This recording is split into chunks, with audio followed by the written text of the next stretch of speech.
if you decided to run for Congress, then you are aware of the Philadelphia politics Hmm. and how it is decided that who will be the next person. You realize, you recognize, and I have to ask you this question, that there are going to be people who don't take you seriously because they're like, he's not a part of the what they call it, The the legacy establishment. politics, the Yeah, establishment politics. correct. So how are you going to stand out, like Mandami did? Like how are you going to get your voice heard in a sea of people who are politicians, right? Correct.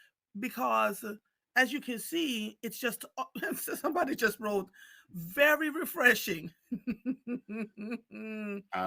So I think that comment kind of sums it up. Mhm, Me not being a part of the establishment is an asset. mhm, If we take a look at the Harrisburg politicians and we try to say, okay, what have they been doing to help my life, to make my life better? We are 6 months overdue with a budget.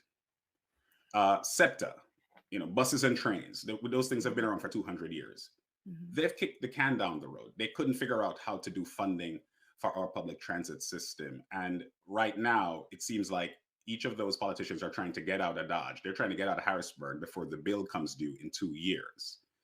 They've not been able to solve these challenges. How are they going to solve issues relating to self-driving cars? How are they going to solve issues relating to AI in healthcare, or how it's going to disrupt the job market, or as we saw recently, artificial intelligence contracts being issued for the Pentagon. So now we're going to have AI in warfare. How are mhm. you going to provide oversight and a check on the executive for these complicated issues if you couldn't fix the bus? So my not being a part of the establishment, my not being a politician, but instead being a problem solver works to my advantage.